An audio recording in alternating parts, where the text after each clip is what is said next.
Assalamualaikum warahmatullahi wabarakatuh. Perkenalkan, kami dari kelompok 5 kelas semen 18E akan mempresentasikan hasil dari tugas kelompok kami mengenai mata kuliah teori pengambilan keputusan studi kasus UMKM Tokorida. Di sini ada nama anggota kelompok beserta tugasnya masing-masing. Yang pertama ada Siti Nurjana mengerjakan identifikasi masalah atau tahap penelusuran. Yang kedua ada Rista Indah Melani mengerjakan pengumpulan dan analisis data atau tahap perancangan. Yang ketiga ada Nadia Hendriani membuat tugas pembuatan alternatif keputusan atau tahap pemilihan. Dan yang terakhir ada saya sendiri, Rida Holipa Trusda, membuat tugas proses pemilihan salah satu alternatif terbaik atau tahap implementasi. Nah, untuk lebih detailnya, mari kita simak penjelasan berikut ini. Assalamualaikum warahmatullahi wabarakatuh. Perkenalkan, saya Siti Nurjana mempresentasikan kasus pengambilan keputusan pada toko sembako Rida bagian identifikasi masalah, yang dimana ada pengamatan lingkungan internal dan eksternal. Di lingkungan internal terdapat kekuatan, yaitu modal, stok penyediaan produk memadai, keuntungan yang jelas, dan waktu usaha fleksibel. Lalu ada kelemahan, kualitas produk, daya saing produk, promosi, dan perbedaan harga jual. Lalu di lingkungan eksternal terdapat peluang dan ancaman, yaitu menjual produk kebutuhan harian, prospek cukup besar untuk dikembangkan, potensi pasar cukup besar, lalu semakin bertambahnya kepala keluarga di sekitar, semakin naik pula penjualannya. Lalu ada ancaman di lingkungan eksternal, yaitu persaingan cukup ketat dan tidak stabilnya penetapan harga. Lalu merangkum permasalahan, kualitas produk menjadi salah satu alasan kuat dalam keputusan pembelian konsumen. Perbedaan harga jual produk dengan produk yang sejenis. Lalu ada harga jual ditentukan dari harga suplai produk yang tidak stabil. Kurangnya promosi. Lalu ada diagnosa permasalahan. Persepsi konsumen merupakan proses konsumen dalam mengatur dan memilih informasi dalam bentuk gambaran yang memiliki sebuah arti. Ini berlaku jika ketika seorang konsumen terdorong untuk membeli suatu produk apabila produk itu dipersepsikan dengan baik. Dalam mengambil keputusan, konsumen pasti akan memenuhi kebutuhan yang diperlukan. Diperlukannya suatu proses evaluasi terlebih dahulu bertujuan untuk memberikan beberapa alternatif terbaik dari persepsi konsumen untuk memenuhi kebutuhannya. Kami telah melakukan penelitian secara langsung terhadap toko sembako Rida tentang perbedaan harga produk yang tetap menjual dengan menggunakan indikator yang membandingkan merek mie instan, mie sedap, dan Indomie, khusus varian mie goreng. Terlihat bahwa di benak konsumen, produk yang digunakan pada setiap mie instan memiliki persepsi yang berbeda. Artinya, konsumen berpikir dalam setiap produk memiliki varian rasa yang berbeda pula. Dalam perihal perbedaan harga, keterjangkauan harga menunjukkan bahwa instan merek mie sedap memberikan persepsi di benak konsumen yang artinya dengan harga yang ditawarkan ini memiliki nilai bahwa mie sedap lebih murah dibandingkan dengan merek Indomie. Merek mie sedap juga sudah membuat brand image yang melekat di benak konsumen, khususnya para konsumen yang menyukai varian mie goreng. Penyetokan produk mie goreng sedap relatif lebih singkat atau lebih cepat habis dibandingkan dengan merek Indomie. Dengan harga terjangkau yakni Rp98.000 per dus dan sekitar Rp2.350 per bungkus, menjadikan mie sedap goreng sudah lebih unggul dibandingkan Indomie goreng.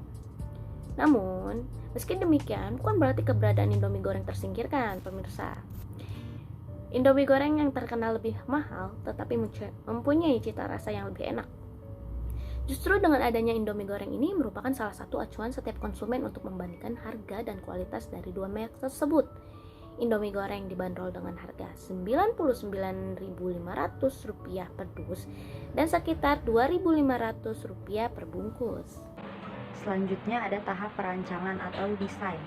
Tahap perancangan ini dibagi menjadi 3 tahapan. Yang pertama itu ada masalah yang akan diselesaikan. Penetapan harga jual produk dan persediaan stok mie instan, khususnya mie goreng, karena dengan menetapkan harga produk yang baik, konsumen akan lebih mudah mengambil keputusan untuk membeli produk. Bukan hanya harga yang terjangkau, tapi juga konsumen akan mendapatkan produk yang berkualitas. Dan yang kedua itu ada tujuan pengambilan keputusan. Untuk memperoleh harga jual penyetokan produk yang berkualitas, sehingga toko sembako Rida tetap menjadi retail kepercayaan yang memenuhi kebutuhan harian masyarakat. Dan yang ketiga itu ada kategori termasuk pada keputusan. Kategori termasuk pada keputusan terprogram ya karena keputusan yang berulang atau rutin. Selanjutnya, hasil wawancara dengan pemilik UMKM Tokorida didapatkan data bahwa pemilik telah melakukan review ulang untuk memberikan perkiraan penyetokan produk yang diperkirakan cepat habis dalam per bulannya. Demikian pula dari penetapan harga jual produk tertentu dari harga sapli yang nantinya akan diberikan laba yang baik pula untuk memiliki UMKM. Yang pertama itu ada persediaan produk mie goreng sedap sebanyak 10 dus dengan harga 98.000 per dus dan 2.350 perak per picis. Dalam keadaan ramai terjual sebanyak 85 picis per hari. Sementara dalam keadaan sepi, total yang terjual hanya 38 picis per hari. Dan yang kedua itu persediaan produk mie goreng Indomie sebanyak 10 dus dengan harga 99.500 per dus dan 2.500 per picis. Dalam keadaan ramai terjual sebanyak 70 picis per hari. Sementara dalam keadaan sepi terjual mencapai 50 picis per hari. Yang ketiga itu pemilik usaha melakukan penyetokan campuran mie goreng sedap dan mie goreng Indomie sebanyak 10 dus dengan harga yang sama, yaitu 99.000 per dus dan 2.500 per picis. Dalam keadaan ramai terjual 112 picis per hari. Sementara dalam keadaan sepi terjual 62 picis per hari dan tidak ada persediaan produk yang tersisa di bulan Februari. Untuk yang selanjutnya itu ada tahap pemilihan. Di dalam tahap pemilihan ada 3 poin, yaitu yang pertama ada pelajari data yang ada. Dalam mempelajari data yang ada, persediaan produk mie goreng sedap sebanyak 10 dus dengan harga 98.000 per dus dan 2.350 per picis dalam keadaan ramai terjual sebanyak 85 picis per hari. Sementara dalam keadaan sepi total terjual hanya 38 picis per hari.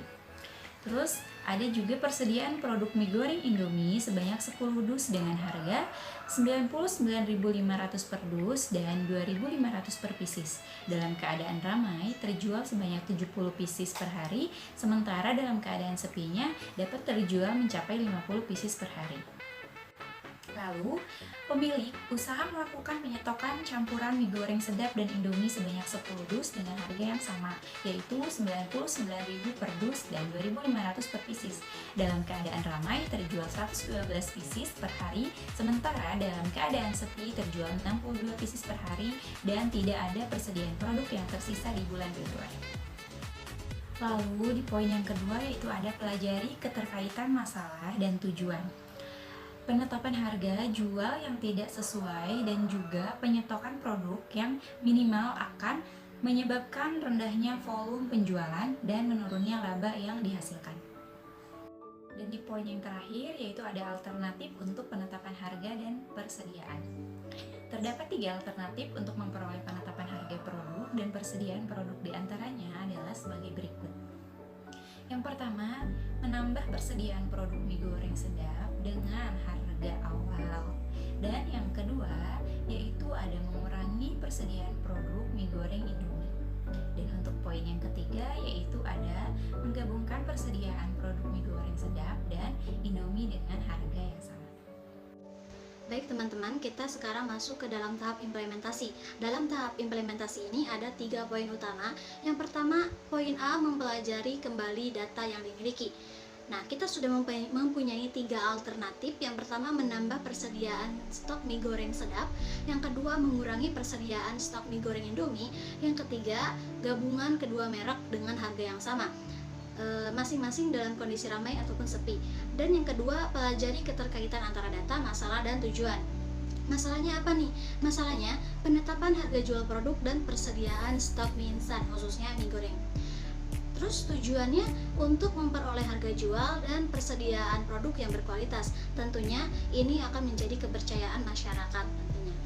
Dan poin yang C, gunakan alternatif alat pengambil keputusan dan analisis. Di sini ada identifikasi data. identifikasi data yang kami miliki sesuai dengan pengambilan keputusan dalam kondisi tidak pasti.